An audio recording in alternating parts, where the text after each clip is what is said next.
Right হবে এখানে দেখো B1 লেখা আছে, এইটা B1, এখান থেকে B1 B2 B3 B5 B6 করে পুরো যাবে, ঠিক আছে। এখানে B1 লেখা আছে। এই ফোর্থে এটা রাইটে লাগবে, ফোর্থ ইন্টারকস্টাল পেসে, ঠিক আছে। আর এইটা হচ্ছে V2, এই ইয়েলোটা V2। হ্যাঁ, এটা সেম পজিশনে, ওটা লেফটে রাখবে, ঠিক আছে। এখানে স্টারনামে থেকে 2.5 ইঞ্চি সাইড করে লাগাতে হবে, পুরো স্টারনামের উপরে লাগবে না, একটু সাইডে লাগাতে হবে, ঠিক আছে। এরপরে আসবে হচ্ছে V4। হ্যাঁ, টি করে বিপ দিচ্ছে, ওটা নেবে না, ওটা অন্যরকম, মানে বিপ দিতেই থাকবে সমানে, বুঝতেই পারবে যে কিছু প্রবলেম হচ্ছে।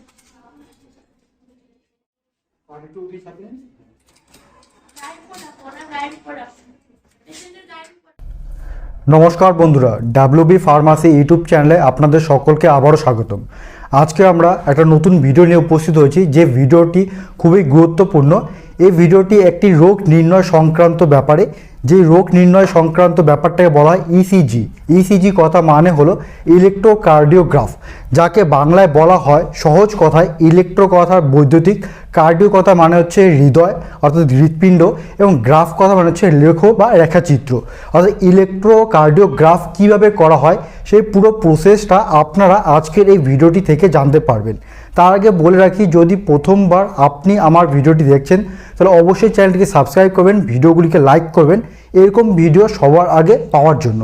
তার আগে বলে রাখি বন্ধুরা, এই ইসিজি যে প্রসেসটা করা হয়, এটা মেনলি করা হয় যে আমাদের শরীরে যে হৃৎপিণ্ড রয়েছে সেই হৃৎপিণ্ড স্বাভাবিকভাবে কাজ করছে কি না তা জানতে পারি।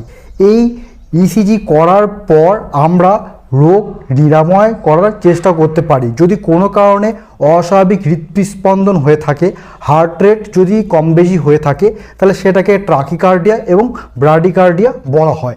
সেই প্রবলেমটাকে সমাধান করার জন্য ডাক্তারবাবুরা ইসিজি রিপোর্ট লিখে থাকেন।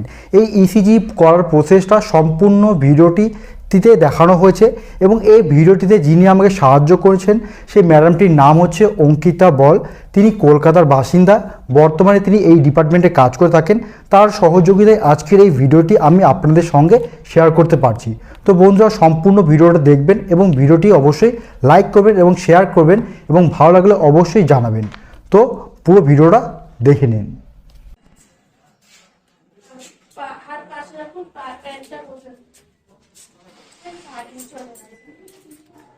কারেন্ট চলে আছে।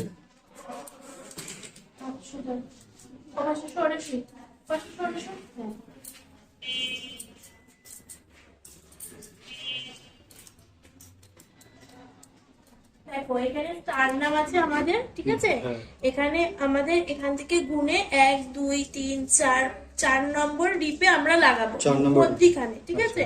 এটাকে বলে ইন্টারকস্টাল পেস, ঠিক আছে। এই ফোর্থ আগে জেলিটা দিয়ে নিই, সেটাই ভালো করেই দেখাই। জেলিটা দিয়ে দিই। এখানে ফোর্থ ইন্টারকস্টাল পেসে আমরা এই একটা রাইট হবে, এখানে দেখো B1 লেখা আছে, এইটা B1, এখান থেকে B1 B2 B3 B5 B6 করে পুরো যাবে, ঠিক আছে। এখানে B1 লেখা আছে। এই ফোর্থে এটা রাইটে লাগবে, ফোর্থ ইন্টারকস্টাল পেসে, ঠিক আছে। আর এইটা হচ্ছে V2, এই ইয়েলোটা V2। হ্যাঁ, এটা সেম পজিশনে, ওটা লেফটে রাখবে, ঠিক আছে। এখানে স্টারনামে থেকে 2.5 ইঞ্চি সাইড করে লাগাতে হবে, পুরো স্টারনামের উপরে লাগবে না, একটু সাইডে লাগাতে হবে, ঠিক আছে। এরপরে আসবে হচ্ছে V4। হ্যাঁ, এটা হচ্ছে V4 V5 V6 একই প্যারালাল হবে, কিন্তু ফিফথ ইন্টারকস্টাল পেসে, ঠিক আছে। এটা এখানে V4। এবার V2 আর V4 এর মধ্যিখানে হবে হচ্ছে V3, ঠিক আছে। এবার এইটা হচ্ছে V6। হ্যাঁ, এইটা V4 এর পজিশনিং হচ্ছে মিড ক্যাভিকুলার লাইন, ঠিক আছে। হ্যাঁ, এই যে ওপর থেকে নেমে এই সোজা এই জায়গাটাকে বলে মিড ক্যাভিকুলার লাইন, আর এইটা হচ্ছে একই প্যারালাল হবে ফিফথ ইন্টারকস্টাল পেসে, ঠিক আছে। এরপরে হচ্ছে V5 হচ্ছে অ্যান্টেরিয়র অক্সিলারি লাইন, ঠিক আছে। তারপরে হচ্ছে V5 হচ্ছে মিড অক্সিলারি লাইন, ঠিক আছে। কিন্তু এই ফিফথ ইন্টারকস্টাল পেসে একই প্যারালালে এরকম আসবে। আচ্ছা, সব মানে একই প্যারালালে, এই শুধু ওই নামগুলো মনে রাখতে হবে। এইটাই হচ্ছে যা। এবার হচ্ছে এই পায়েগুলো, এটা হচ্ছে রাইট আর্ম, একে বলে আর্ম। দেখো এখানে লেখা আছে আর এ, ঠিক আছে। এটা রাইট আর্ম, এখানে লাগিয়ে দিলাম। এবার তুমি এখানে না লেগে পুরো সারা হাতেও লাগাতে পারো, সেরকম কোনো ব্যাপার নেই, কিন্তু এইটাই এখানেই লাগানোর পজিশন। আর এটা হচ্ছে লেফট এল এর, দেখো না এটা আর্ম না, এটা লেগ আছে, আর এল রাইট লেগ, ঠিক আছে। ব্ল্যাকটা এখানে দাও। অনেক সময় না এগুলো চেঞ্জ থাকে, সবসময় এইটা দেখে লাগাতে হয়। অনেক সময় এইটা ধরো এইটার কোনো ফাংশন নেই, এটা আমি ওটাতেও লাগাতে পারি, কিন্তু এই কালারটা দেখে সবসময় লাগাতে হবে। এখানে দেখো লেখা আছে এল এল, মানে রাইট লেফট লেগ, আর এটা হচ্ছে আর এ, মানে লেফট আর্ম। হ্যাঁ, এটা রাইট, ওটা লেফট, লেফট আর্ম, ঠিক আছে। এটা হচ্ছে পজিশন। এবার হচ্ছে মেশিন চালানো।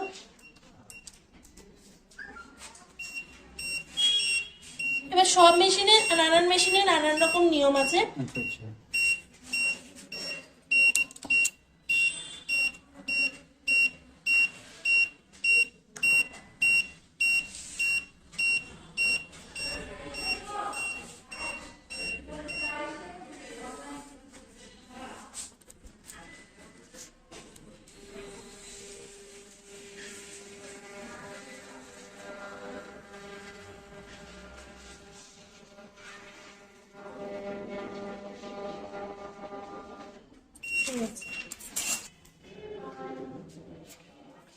তারপরে এই রিপোর্টটা কিভাবে ডায়াগনোসিস করা হয় এটা কি জানা আছে? যে অনেক বড় ব্যাপার, অনেক কিছু নাকি? হ্যাঁ সে তো অনেক কিছু। একটু বলতে পারবে? যেমন হার্ট রেট আছে, হার্ট রেট তুমি কিভাবে কাউন্ট করবে। আচ্ছা। তারপরে তোমার মোটামুটি ছোটখাটো ব্যাপারগুলো, প্রথমে রেগুলার আছে কিনা বিট, তারপরে ইরেগুলার কি, তারপর হার্ট রেট আছে, তার এইগুলো মানে এগুলো ছোটখাটো। তারপরে আস্তে আস্তে বাড়ছে, যেমন হার্ট রেট কম থাকলে কি হবে, বেশি থাকলে কি হবে, মানে নামগুলো যাচ্ছে। হ্যাঁ, তারপরে ডায়াগনোসিসটা তো সেটা ডক্টর, কিন্তু কিছু কিছু কিছু আমাদের মানে পুরোটাই আমাদের শিখতে হয়, ডক্টরদের থেকেও বেশি শিখতে হয়। কিন্তু এখন আমাদের ওগুলো লাগে না মেনলি। একটা রিসাইটটা দেব, তাই? হ্যাঁ হ্যাঁ, একটু নিচে দিকেও করতে পারো। এদিকে দেব? হ্যাঁ দিয়ে দাও না। হবে নাকি? হবে না, নিচের দিকে টানো।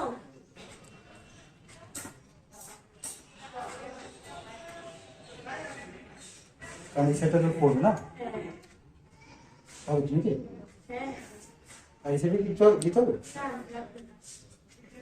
হাতে পায়ে দাও, প্যান্টটা টানুন আপনার দিকে। হ্যাঁ, হাতের কোন জায়গাটা যেখানে লাগাবো সেই জায়গাটা, যেখানে লাগাবে সেই জায়গা।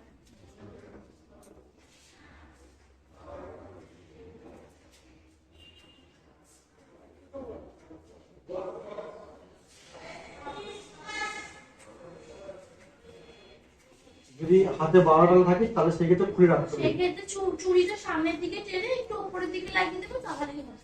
মানে সেখানে ইলেকট্রিসিটি যাতে কোনো কাজ না হয়। হ্যাঁ হ্যাঁ, নাহলে মেশিন আর্থিং নিলে মেশিন যেমন টিক করে বিপ দিচ্ছে, ওটা নেবে না, ওটা অন্যরকম মানে বিপ দিতেই থাকবে সমানে, বুঝতেই পারবে যে কিছু প্রবলেম হচ্ছে।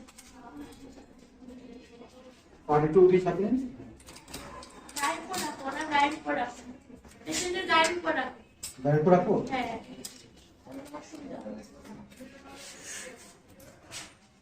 আমাকে শুধু খেয়াল করতে হবে যে কোনগুলো কি, তাই তো? হ্যাঁ হ্যাঁ, লাগাও না, যেটা সামনে পাচ্ছ সেটা সেই পজিশন। V1, এটা V1 না, এটা V4, রেডটা V1। এটা হচ্ছে একদম 4 নম্বর, তাই তো? হ্যাঁ,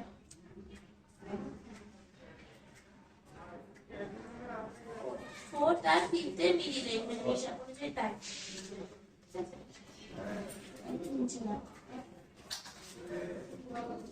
একটু মাখাবে, তাহলে এটা আচ্ছা, আর এই সবটা টেনে নেবে।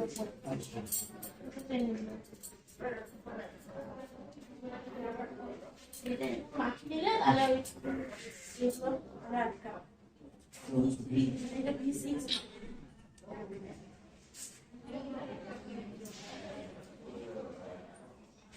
V2 ঠিক আছে, এটা না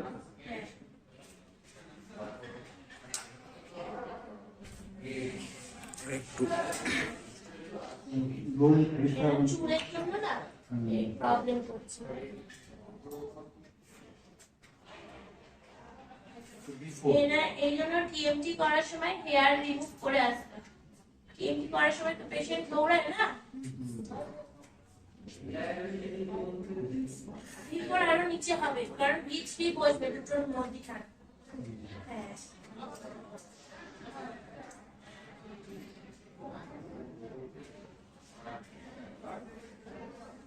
এটা প্যারালাল রাখতে হবে, তাই তো দিদি? হ্যাঁ একটু সমান সমান করে লাগিয়ে দাও না, এটা না ওটা না পিছনে। হ্যাঁ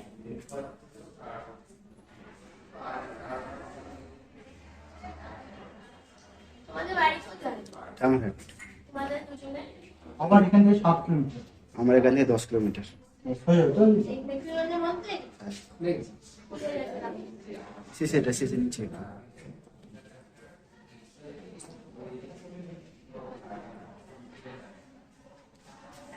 ওটা ওই তারগুলো জড়িয়ে আছে না, ওর জন্য খুলে যাচ্ছে। ওটাও ব্যাপার নেই। সবুজটা ওইদিকে। হ্যাঁ এগুলো লাগিয়ে দিলে তো হয়ে যাবে নাকি? হ্যাঁ হ্যাঁ। আর ওই এটা এটা যেন সবসময় ভিতরের দিকে থাকে, মানে এই জিনিসটা উল্টো দিকে লাগাবে না। আচ্ছা, রাইট আর্ম। হ্যাঁ, এটা ঠিক আছে। করতে করতে উল্টো হবে। আচ্ছা এই দেখো, এটা শরীরের ভিতরের দিকে যেন থাকে। আচ্ছা। এটা অনেক সময় ভুল হয়ে যায় সব। এটা লেফট আর্ম। হ্যাঁ ওটা ব্ল্যাকটা, এটা রেড, ওটা ইয়েলো, ওটা ব্ল্যাক, ওটা সবুজ। মেন হচ্ছে এই পয়েন্টগুলো হচ্ছে হ্যাঁ, যে বডি সাইড থাকে। হ্যাঁ হ্যাঁ বডি সাইড থাকে। আর যদি এটা ধরো কোনো লুজ আছে, এইটা ওপেনটা দেখাবে, ওপেনটা মানে লাইট জ্বলবে। আর যদি লুজ না থাকে, যেমন ওপেনটা লাইট জ্বলছে না, এটা যেমন দেখো লুজ আছে, দেখো ওপেনটা লাইট জ্বলছে, ঠিক আছে? এটা এরকম নিচে লাগিয়ে দিই। ও আচ্ছা, লুসার ওটা সিগন্যালও দিয়ে দেবে। হ্যাঁ ওটা সিগন্যাল দেবে। লো ব্যাটারি থাকলে এটা সিগন্যাল দেবে। পেপার আউট হয়ে গেলে, মানে পেপার শেষ হয়ে গেলে এটা সিগন্যাল দেবে। আর চার্জ মানে চার্জে খুলে হ্যাঁ কি আছে আপনার? টিকিট ঘরে গিয়ে কথা বল।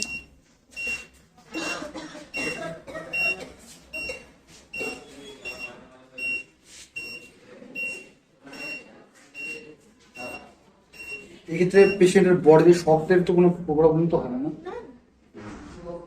তার সার দেখলে পেশেন্টটা ভয় পেয়ে যাবে, ভাবে কি যে কি জানি শক দেবে কিনা। যখন ধরো পেশেন্ট শক্ত করে আছে, তখন ইসিজি তে বোঝা যাবে। যদি পেশেন্ট এখন পুরো নরমাল আছে এই পেশেন্ট, ঠিক আছে? আর যদি পেশেন্টকে ভয় থাকে, যখন হাত বেশি পেশেন্টের হাত পাটা শক্ত করে রাখে বেশিরভাগ পেশেন্ট, তখন এই যে এখানে এই L1 থেকে এই AVF পর্যন্ত, তখন তোমার এই যেমন নরমাল ইসিজি আসছে সেরকম আসবে না। এখানে এই দেখো এরকম ঝিরি ঝিরি ঝিরি ঝিরি আসবে, মানে এই ঝিরি ঝিরিটা তাও ঠিক আছে, রিপোর্ট দিতে পারো, কিন্তু একদম মানে খুব ঝিরি ঝিরি আসবে যদি পেশেন্ট হাত পা শক্ত করে রাখে। তখন তো দেওয়া যাবে না, তখন পেশেন্টকে আবার বলতে হবে যে আপনি শরীরটাকে ঢিলা ছাড়ুন, হাত পা ঢিলা ছাড়ুন, ঠিক আছে? ঠিক আছে।